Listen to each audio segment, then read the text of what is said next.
¿Cómo están, estimados estudiantes? Buenos días, buenos días, buenos días. Buenos días. Buenos días. Buenos días.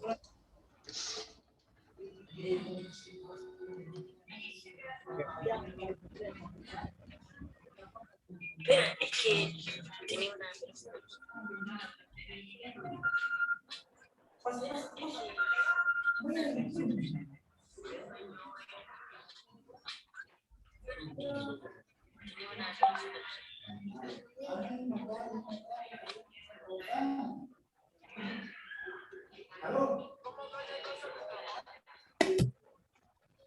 Chicos, los micrófonos.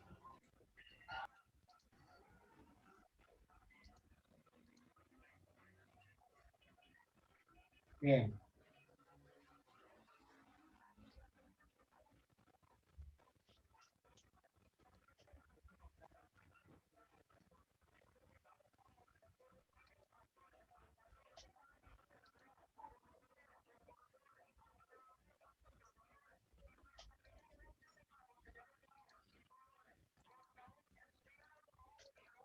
Bien, niños, ¿cómo están? Hoy día vamos a hacer doble clase, ¿ah? Vamos a hacer la clase de la semana pasada y después cerramos, nos desconectamos y nos volvemos a conectar para hacer la clase de hoy. ¿Ok? La semana pasada tuve un problema aquí en mi casa, mi tío que vive conmigo tuvo un infarto, lamentablemente. Hoy lo operan, esperemos que todo salga bien y sobreviva. Yo creo que sí. Obviamente, pues no pude asistir. Tuve que ir con él y llevarlo al hospital, esas cosas. Entonces, por eso es que no estuve aquí presente para la clase. Entonces, hoy día vamos a hacer en la primera hora la clase de la semana pasada y en la segunda la siguiente clase. ¿Estamos de acuerdo? Sí. Sí, genial. Entonces envíe por favor al WhatsApp las diapositivas de la semana pasada. Ya les puse asistencia, como ven, ahí tienen todos, tienen asistencia, les puse por la semana pasada. Para la semana de hoy, pues ya mismo tomo asistencia normal.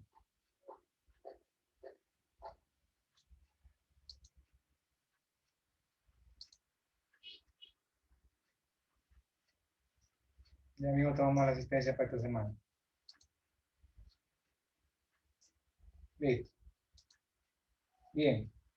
Vamos rapidito. ¿Qué archivos ya enviaron, por favor? En el grupo de WhatsApp de la semana pasada. No veo ningún archivo. Envíen, por favor.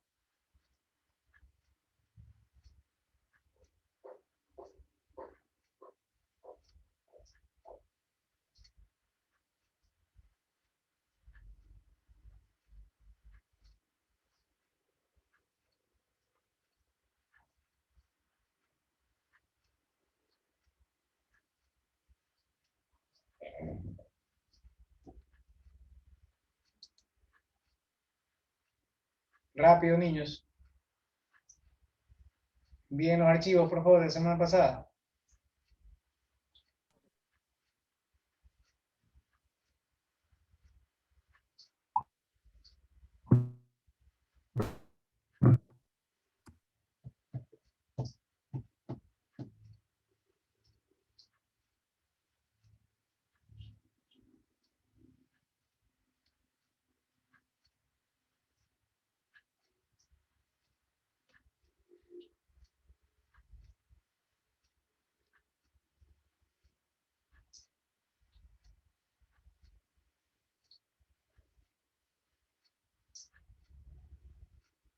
A ver, niños. Un ratito, ingeniero, que estamos, economistas, que estamos buscando el archivo. Ok.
Vamos niños, un grupo cualquiera que envíe para que comencemos con ese grupo.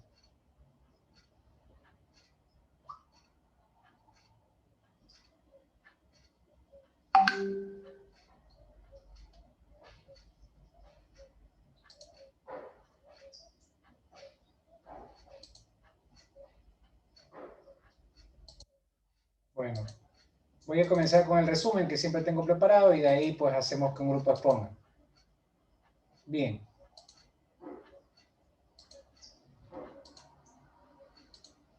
El tema pasado es tipo de democracia y diferencia de democracia social, democracia en la Constitución. Ese es el tema de la semana pasada, ¿no?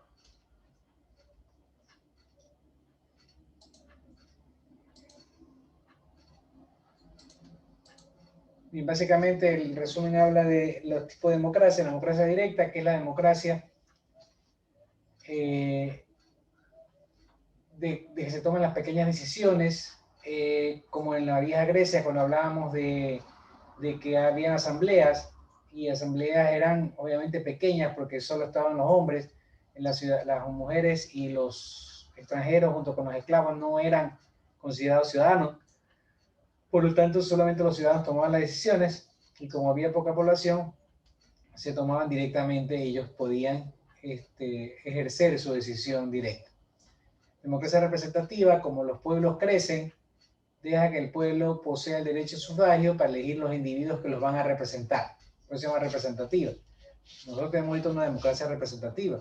Todo lo que tiene que ver, por ejemplo, con el Congreso Nacional, hoy Asamblea Nacional, antes diputados, ahora asambleístas, los elegimos, 137 asambleístas se eligen, nosotros se presentan unos candidatos y nosotros elegimos quiénes nos van a representar. Por eso se llama democracia representativa.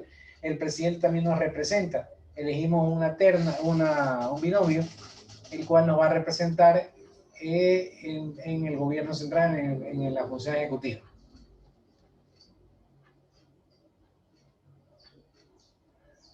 Bien. Deja que el pueblo posea el derecho a sufragio, esto decidirán qué crean beneficioso.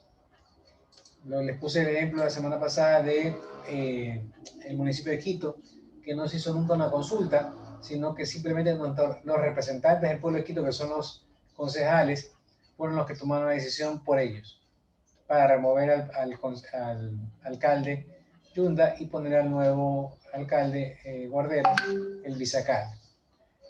Democracia participativa, que es el tipo de gobierno donde el pueblo participa en las votaciones de peso, vía consulta popular o vía plebiscito. Democracia parcial, que es aquella en la cual se dan los principios democráticos básicos, pero se limita el conocimiento y poder del pueblo en cuanto a muchas decisiones del Poder Ejecutivo. Democracia presidencial, cuando es la preponderancia del Poder Ejecutivo sobre las demás funciones del Estado. Existe una diferenciación entre el sistema legislativo y ejecutivo. El presidente no depende del parlamento ni de asambleístas. Democracia constitucional, que es la basada y la que tenemos, es una mezcla de todo. Tenemos una democracia participativa, democrática, constitucional, porque depende de la Constitución.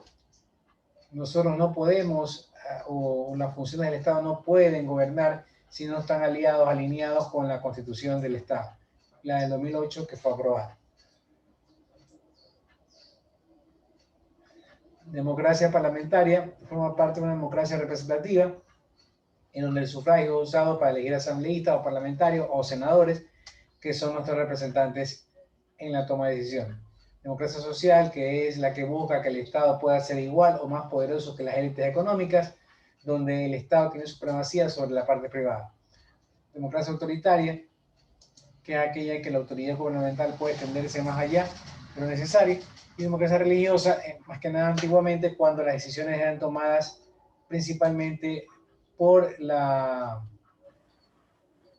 por el Estado, pero influenciado y gobernado por la parte de la religión. ¿Ok? Y hasta ahí el resumen. A ver si hay algún grupo listo para exponer. Aquí llamando un grupo. Gracias, grupo 3. Grupo 7, gracias también. Y cuadernos, como el apunte, nada. No, son por exposiciones que están todas las cosas. Eso es así, cuadernos, cuando era presencial, ahorita ya todo es, Apunte, para apuntar cosas. ya todo es, ¿cómo es? Electrónico.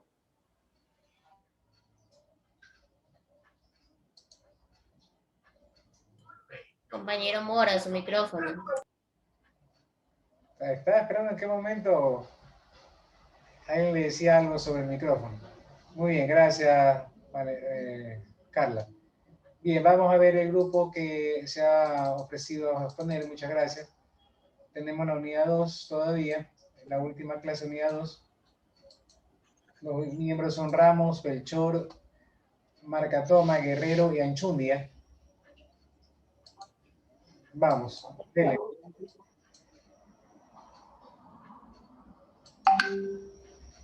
Me dice siguiente y yo le doy siguiente a la diapositiva, por favor. Dele. Buenos días, ingeniero, compañeros. Voy a hablar sobre los tipos de democracia. La democracia directa, los ciudadanos ejercen el poder directamente o en algunos casos se pueden elegir a unos representantes para facilitar la ejecución de las decisiones. Esta democracia no solo es efectiva en lugares pequeños con poblaciones reducidas. La democracia Tuve que silenciar porque el compañero no pone silencio a la diapositiva, perdón, al micrófono. Ahora sí, continúe. La democracia mixta o semidirecta, por un lado, es representativa, pues elige unos representantes para ejecutar una parte de las funciones del gobierno, pero por otro lado hay decisiones en las que se participa directamente. La democracia representativa o indirecta, el pueblo elige unos representantes a través de unas elecciones, confiando en su capacidad de decisión. Así estos los encargados de dirigir y legislar al país. La democracia parcial, existen las elecciones de los representantes, pero el pueblo no puede decidir plenamente sobre el gobierno y la administración llevada a cabo por los representantes elegidos porque no tiene los medios adecuados para ello. Siguiente diapositiva, pues. La democracia constitucional es también conocida como Estado de Derecho porque se basa en una constitución y parte del derecho. Su democracia liberal, el pueblo elige a sus gobernantes a través del voto, pero las decisiones están delimitadas al Estado de Derecho para proteger los derechos y sus libertades de la población. De esta forma se consigue ampliar el pluralismo y la tolerancia. La democracia religiosa, en este tipo de religión predominante en el país, influye directamente en las decisiones políticas, provocando que éstas se acerquen más a la tradición de la religión que a la constitución y el derecho. Su democracia popular, la idea es que se sustente en un régimen político comunista, pero en la práctica acaba convirtiéndose en una especie de dictadura de partido único comunista. Siguiente diapositiva, por favor. La democracia líquida es una clase de democracia directa en la que cada ciudadano tiene la posibilidad de votar cada decisión del Parlamento y realizar propuestas, pero puede ceder su voto a un representante para aquellas decisiones en las que prefiera no participar. Y la socialdemocracia es una versión de la democracia en la que se recurre a la regulación estatal y a la creación de programas y organizaciones patrocinadas por el Estado para atenuar o eliminar las desigualdades e injusticias sociales, ya que según se considera sus defensores, existirían la economía libre y el capitalismo. Gracias.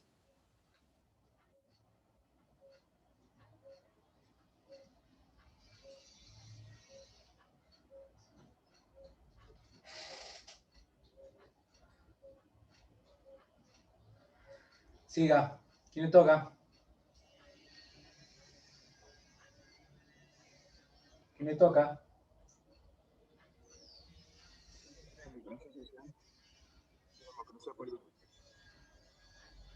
Al hablar de democracia, la aceptación primaria de la palabra nos refiere a una entidad política, una forma de organización de Estado y de gobierno.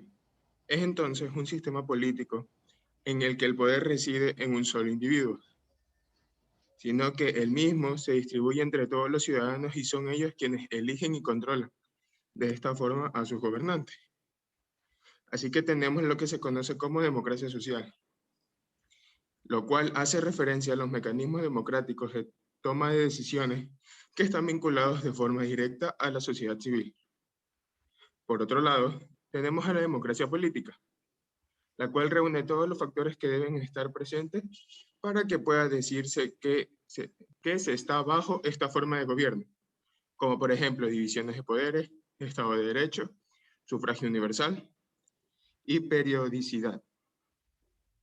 La diferencia radica en que la democracia social surge como concepto que busca una ampliación de los mecanismos de decisión política hacia una inserción de los sistemas sociales convergentes dentro de un país. Sistemas que se producen en la trama de organizaciones de todo tipo que conforman a la sociedad civil y que se convierten a las personas en agentes activos en los procesos de toma de decisión.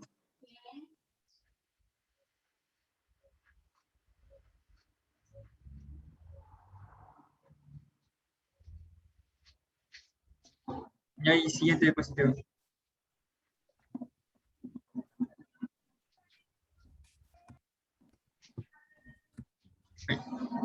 Ya.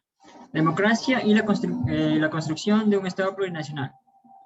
La idea de nacionalidad es plural, lo que significa que hay varias naciones que forman un cuerpo dentro de una cantidad organizada. Derivado de estos conceptos, el Estado plurinacional, que implica la existencia de múltiples comunidades políticas y una asimetría constitucional. El uso del plurinacionalismo ayuda a evitar la división de sociedades en estados o países. También es dar autodeterminación a los pueblos y hacerlos partícipes en las decisiones del Estado, así como reconocer las lenguas propias y las tradiciones de cada etnia, reconocer a los pueblos indígenas como actores y sujetos de derechos colectivos e incorporarlos como tales en la nueva estructura del Estado a nivel constitucional. El Ecuador es declarado Estado plurinacional, ya que a partir de que pluri significa varios, por lo tanto la plurinacionalidad equivale a varias nacionalidades.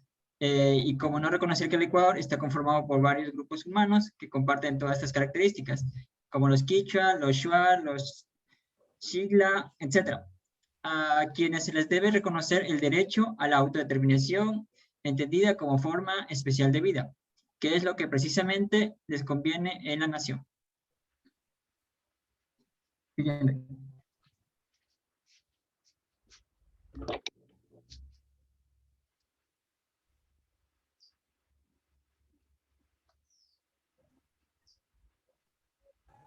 Ok. Yo les voy a hablar sobre la evolución histórica de las demandas sociales de los pueblos y nacionalidades. A inicios de la humanidad, cuando el concepto del pueblo y nación se estaba formando, las demandas estaban concentradas en la convivencia grupal y que no hubieran problemas entre ellos. Era una época en donde la supervivencia primaba sobre cualquier otra cosa. Y la mejor manera en ese momento era estando en grupo. Claro está que hay que considerar que había muchos imperios en donde la sociedad estaba mucho más avanzada, pero no así las demandas sociales. Cada quien tenía una posición en la sociedad y no podía cambiarla. Esto permaneció de esta manera hasta la llegada del siglo XVIII. Con la introducción del Estado moderno, el concepto de ciudadano y la imagen de gobierno, no por servidor público, las personas comenzaron a demandar más participación política, así como las libertades individuales. Desde ese entonces, este sistema ha estado en evolución, en donde el ciudadano es la fuente de poder y el gobierno debe responder a ella. También nos debemos confundir con el sistema democrático ateniense, ya que, puesto que si bien había democracia, había división de clase y muchas cualidades de un Estado autoritario. La siguiente diapositiva, por favor.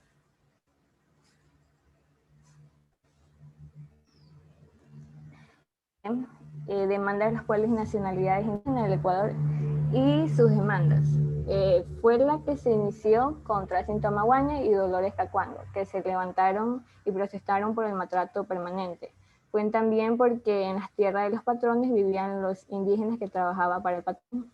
Esos lugares eran prestados. Las demandas guiaron también en torno a un incremento de salario laboral de 40 horas, devolución de tierra indígena, la eliminación del diezmo, la eliminación de servicios personales en la casa de los hacendados, que más influían las mujeres. También había como indígenas en la colonia. Uno de esos puntos fueron que fueron sometidos a un sistema servil de producción para la explotación de minería y la producción textil.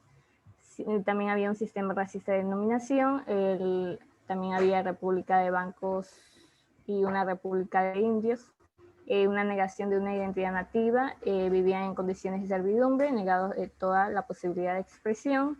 En las haciendas trabajaban la tierra del patrón sin pago alguno, únicamente recibían prestada al guasipungo, donde podían sembrar sus alimentos. Algunos eran despojados de sus alimentos y recibían maltrato de forma permanente. Como demandas había que en el año 1926 se formó el primer sindicato indígena llamado Juan Montalvo, que esto organizó la primera huelga indígena.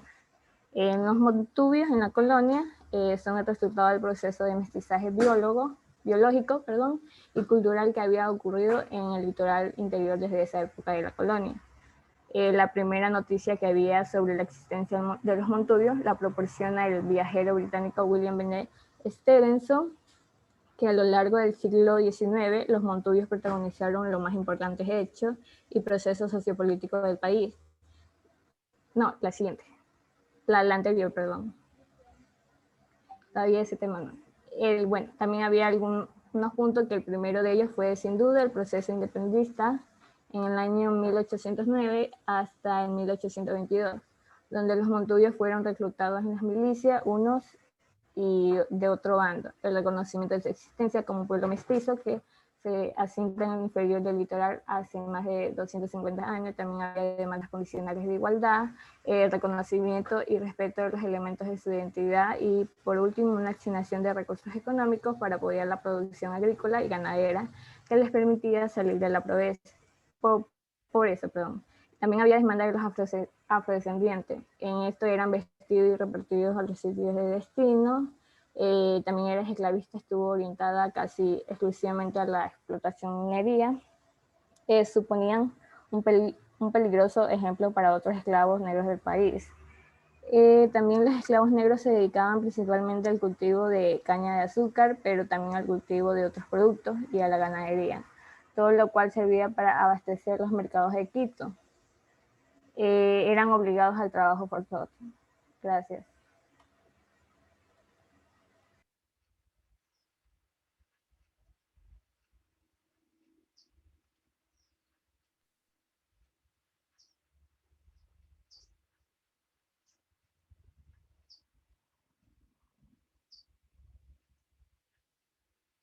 Siga.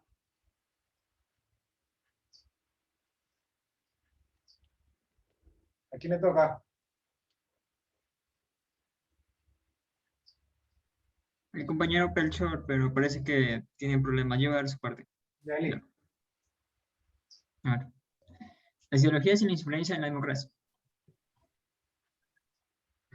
Cuando hablamos de democracia, en singular nos estamos refiriendo a un régimen político determinado, pero cuando hablamos de la democracia como una ideología, pasa de ser un concepto singular a ser uno plural, es decir, pasa a denominarse democracias. Y ya veremos por qué. La democracia deja de ser un régimen político puro y pasa a ser a una ideología, cuando se adhiere una ideología particular y determinada, cuando su significado y sus ideas son manipulados e interpretados por las diversas ideologías políticas que pasan a ser una de las ideas o conceptos democráticos algo impredecibles entre sus contenidos ideológicos, y de esta manera se caracterizan las distintas democracias: democracia liberal, democracia conservadora, socialdemocracia, entre otros. Así, del mismo modo, decimos que la democracia es una forma de gobierno, pero también es una ideología. De ese mismo modo, también podemos decir del número 3 que no solo es una entidad aritmética, sino que también puede ser ideológica. Por ejemplo, el número 3 de la Trinidad indoeuropea, Júpiter, Marte, Quirino, o la parte de la Trinidad cristiana, Padre, Hijo, Espíritu Santo. También existe la Trinidad más abstracta, tales como las que construyen la ideología oriental y antigua de las tres clases sociales, o las tres virtudes teologales mediante la fe, esperanza y claridad, o la de tres reinos, de la naturaleza viviente, vegetal, animal, o la doctrina. Como fuertes componentes ideológicos de los tres axiomas newtonianos, inercia, fuerza, acción recíproca, o de los tres principios de la evolución, igualdad, libertad y fraternidad. Gracias. Ingeniero, ¿se me escucha ahorita? Sí, dígame. Chuta, me ha dañado ese micrófono. Ah, no importa. Bien, listo, niños. A ver, entonces hoy día estamos ahorita terminando la clase pasada, por obvias razones. Vamos ahorita a desconectarnos y nos conectamos de nuevo para la clase de hoy, ¿ya? Háganme el favor. Nos vemos en unos minutos. El mismo link. El link es el mismo, sí. No es para Bien. la grabación, no. Gracias. Chao.